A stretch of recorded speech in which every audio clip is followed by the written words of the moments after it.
Olá, eu sou o Kaique e na segunda parte do segundo seminário PET de 2021 abordarei o prognóstico e o tratamento dos cistos odontogênicos de desenvolvimento mais recorrentes e trarei alguns casos clínicos bastante interessantes referentes a essa temática.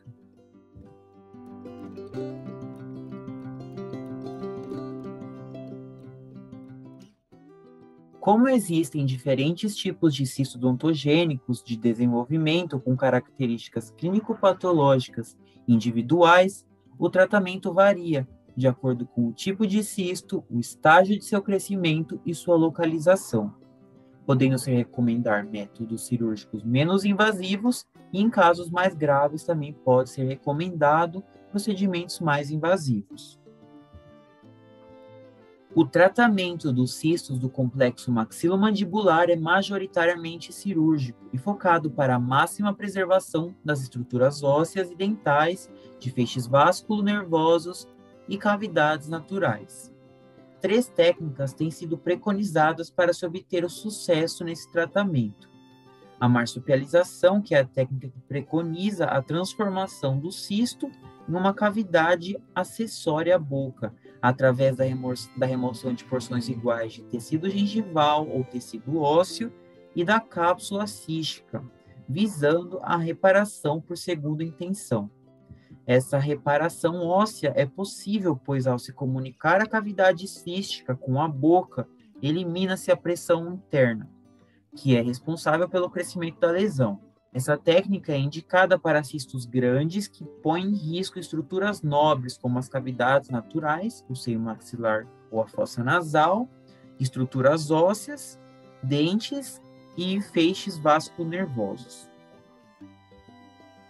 A descompressão consiste na técnica que utiliza um dispositivo para que se façam irrigações intralesionais, evitando o crescimento da lesão e estimulando a sua diminuição devido a uma neoformação óssea. É uma técnica cirúrgica simples, com baixa morbidade operatória, evita danos a estruturas adjacentes importantes quando bem indicada. Apesar disso, pode possuir desvantagens, como irrigações frequentes sendo necessárias e a presença in situ da lesão. A enucleação é a técnica que preconiza a remoção total da cápsula cística e de todo o seu conteúdo, visando a reparação por primeira intenção. Traz excelentes resultados, proporciona um pós-operatório rápido e confortável, criando condições para a reparação das perdas ocorridas nas estruturas ósseas e periodontais. Sua grande vantagem é ser um ato cirúrgico único e possibilitar que toda a lesão seja submetida a um exame anatomopatológico em cortes seriados. É preconizada com unanimidade pelos autores e pesquisadores, sendo indicada para cistos pequenos que não ponham em risco estruturas nobres, como cavidades naturais, estruturas ósseas e os dentes, além dos feixes vasculonervosos. Outra opção de tratamento é a técnica combinada. Trata-se da técnica da descompressão ou da marsupialização temporária, que pela remoção parcial da cápsula cística e consequente cessação da pressão interna, reduz consideravelmente o tamanho da lesão e, num período relativamente curto, permitirá realizar a enucleação do remanescente. Bastante utilizada nos casos de grandes lesões. Agora, vamos abordar de forma mais específica as peculiaridades do prognóstico e tratamento dos cistos mais frequentes, começando pelo cisto dentígero. O prognóstico para a maior parte dos cistos dentígeros é excelente e a recidiva é rara após a remoção completa do cisto. Entretanto, diversas complicações potenciais devem ser consideradas. O tratamento usual para o cisto dentígero é a cuidadosa enucleação, associando-se ou não à exodontia de elementos não erupcionados associados.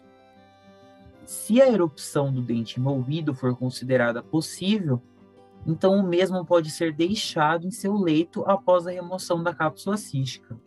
Em determinadas situações, onde se verificam grandes lesões císticas em pacientes jovens, opta-se como forma de tratamento conservador a marsupialização. No entanto, Os critérios para a escolha de uma dessas modalidades não são ainda claramente definidos pela literatura. Extensos cistos dentígeros podem também ser tratados pela marsupialização. Muito já foi descrito sobre a possibilidade de o revestimento de um cisto dentígero sofrer transformação neoplásica para um ameloblastoma. Embora, sem dúvidas, isso possa acontecer, a frequência de tal transformação neoplásica é baixa. É provável também que alguns carcinomas mucoepidermoides intraósseos se desenvolvam a partir das células mucosas no revestimento de um cisto dentígero. Agora vamos falar sobre os queratocistos odontogênicos. Ao suspeitar de um queratocisto odontogênico, deve-se realizar uma punção aspirativa, que provavelmente resultará em um líquido claro semelhante a transudato seroso, ou podendo estar preenchido por um material esbranquiçado que, ao exame microscópico, consiste em lâminas de queratina.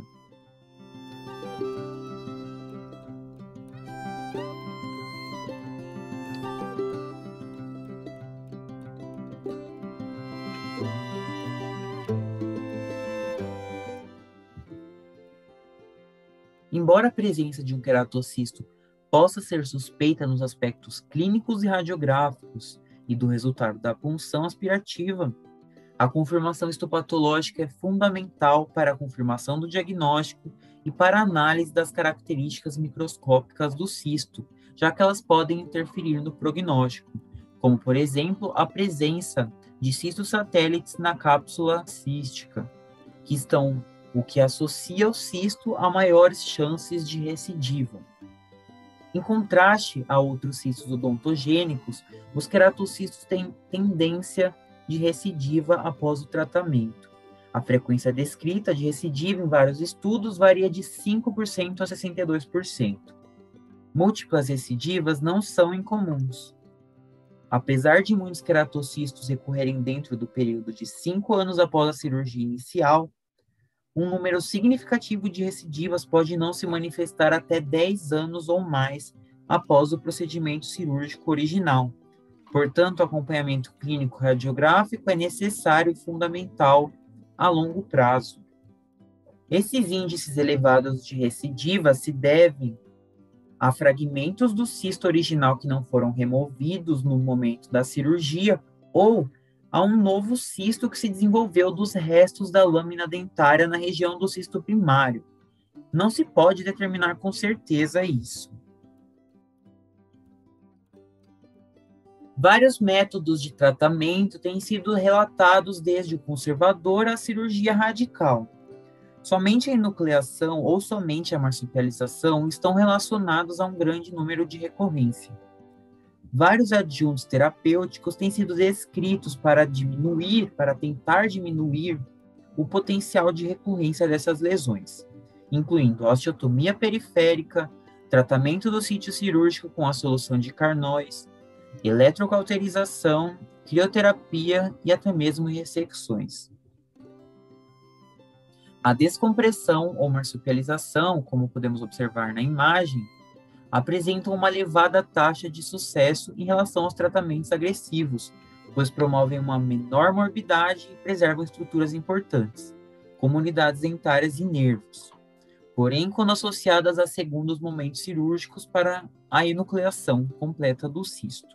Este tratamento descompressivo resulta em espessamento do revestimento cístico, permitindo uma remoção mais fácil, com uma taxa de recidiva aparentemente mais baixa. Apesar da tendência a recidivas, o prognóstico para a maioria dos queratocistos é bom. Por vezes, um queratocisto localmente agressivo não pode ser controlado sem ressecção local, seguida de enxerto ósseo. E em casos extraordinariamente raros, foi observada a extensão de um queratocisto até a região da base do crânio. Os pacientes com queratocistos devem ser avaliados para a manifestação da síndrome do carcinoma nevoide basocelular, em particular, se o paciente estiver na primeira ou segunda década de vida ou se múltiplos queratocistos forem identificados. Agora vamos aos casos clínicos. O primeiro caso clínico é sobre um cisto dentígero. Paciente do sexo masculino, 12 anos de idade, branco, procura atendimento odontológico com a queixa principal de um aumento de volume em face do lado esquerdo. No exame físico extrabucal, percebeu-se leve assimetria facial, com aumento volumétrico em região de mandíbula do lado esquerdo.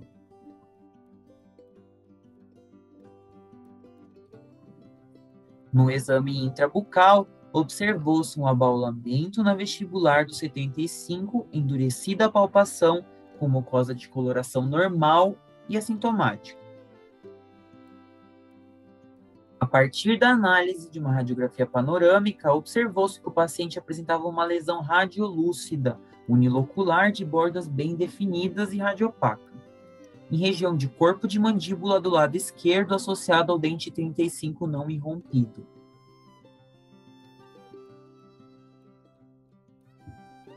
Em tomografia computadorizada de feixe cônico, observa-se nas reformatações axiais e sagitais uma importante expansão de cortical óssea vestibular, mas com ausência de ruptura da mesma. E que a lesão possui aproximadamente 3 centímetros e a sua íntima interação com o dente 35 não irrompido. Opta-se por realizar a punção aspirativa, que resulta em um líquido amarelo citrino. A partir dos exames clínicos, imaginológicos e da punção aspirativa, chegou-se à hipótese diagnóstica de um cisto dentígero. Aqui temos o aspecto após a exodontia do 75 e a remoção parcial da cápsula cística para encaminhamento da amostra para uma análise histopatológica.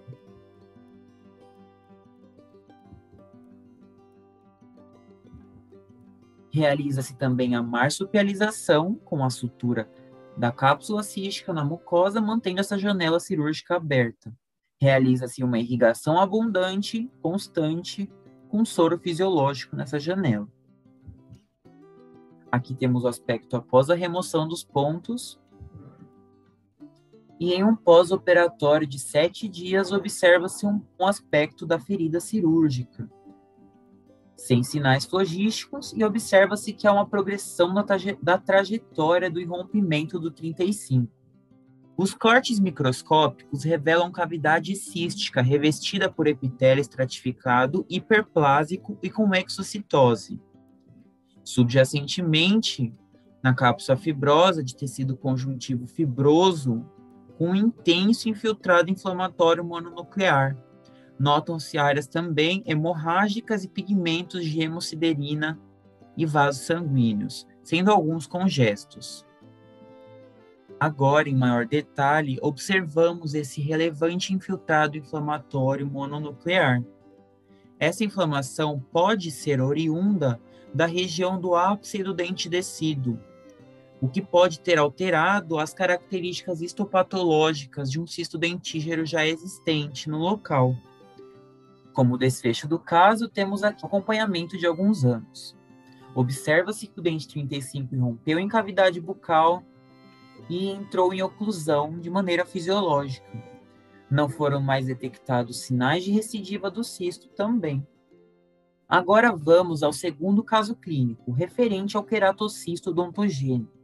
Paciente do sexo feminino com 22 anos de idade, branca, é encaminhada por ortodontista para análise de lesão em mandíbula.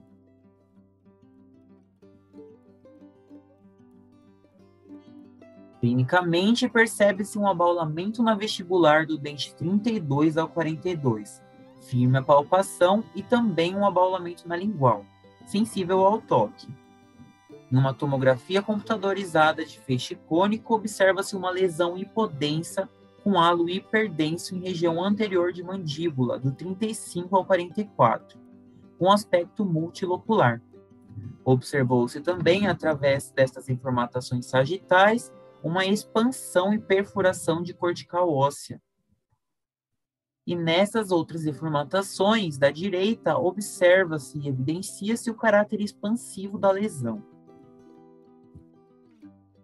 Como conduta clínica, opta-se por realizar a punção aspirativa, que resulta num líquido avermelhado e uma camada de líquido claro semelhante a transudado seroso. O diagnóstico presuntivo levantado, então, a partir dos exames imaginológicos e do resultado da punção aspirativa, foi de cisto odontogênico e opta-se por realizar a marsupialização da lesão.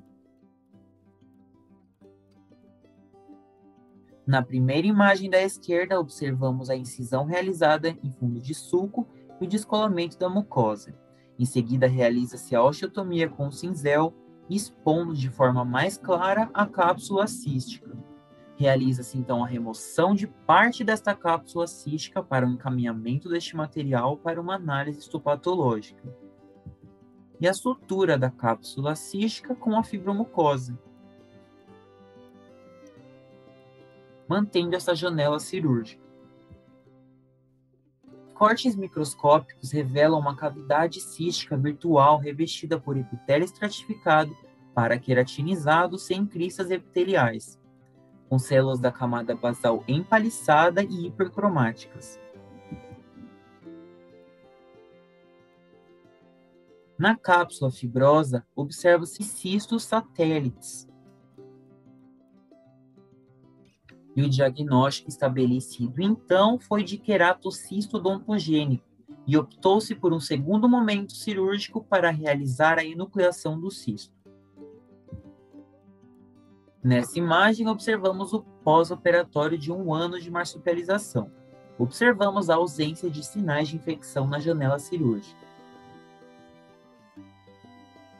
Em âmbito hospitalar, sob anestesia geral, realizou-se a incisão em fundo de sulco com bisturi elétrico e uma osteotomia para exposição da cápsula cística.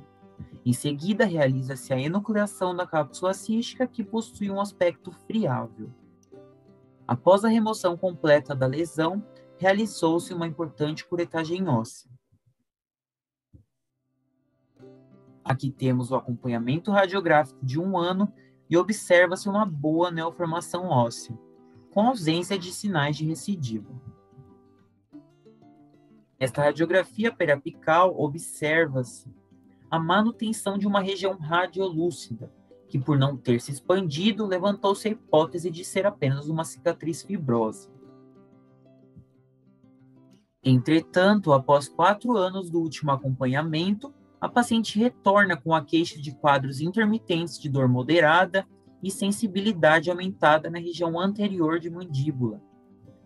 Clinicamente, nota-se moderado abaulamento firme à palpação, mucosa levemente eritematosa em região anterior de mandíbula e sensibilidade ao toque exacerbada nos dentes anteriores e inferiores. E a conduta clínica adotada, então, é uma solicitação de uma nova tomografia computadorizada de feixe cônico, que revelou uma lesão hipodensa unilocular circunscrita por um halo hiperdenso na região anterior de mandíbula, do dente 42 ao 33, e uma ruptura da cortical óssea vestibular. O diagnóstico presuntivo estabelecido foi de recidiva de queratocisto odontogênico, e como conduta opta-se por realizar uma nova enucleação cirúrgica da lesão. A paciente foi submetida a uma nova punção aspirativa que apresentou como resultado um líquido avermelhado denso. Realiza-se, então, a incisão em fundo de sulco, o descolamento da mucosa, o acesso à cápsula cística através de ostectomia, a enucleação com a remoção dessa cápsula cística, que desta vez possui um aspecto menos friável. E depois realiza-se um tratamento da loja cirúrgica através de uma osteotomia periférica com broca, para diminuir a possibilidade, para diminuir as chances de recorrência, já que trata-se de um cisto recidivante. Aqui temos o aspecto final após os tecidos devidamente suturados e como conduta clínica pós-cirúrgica estabelece um acompanhamento clínico radiográfico constante para a detecção precoce de novas recidivas que podem vir a ocorrer. E realiza-se também as devidas orientações à paciente quanto à importância desse acompanhamento, para maiores colaborações. Como conclusão, a partir dos casos clínicos e da discussão levantada por mim e pela Tainá, chegamos à conclusão de que temos que ter os conhecimentos da patologia e o conhecimento das técnicas cirúrgicas a fundo para que consigamos escolher o melhor tratamento dos cistos odontogênicos do desenvolvimento, oferecendo o melhor prognóstico e o tratamento ideal ao paciente. Obrigado pela atenção, espero que tenha gostado do segundo seminário do PET de 2021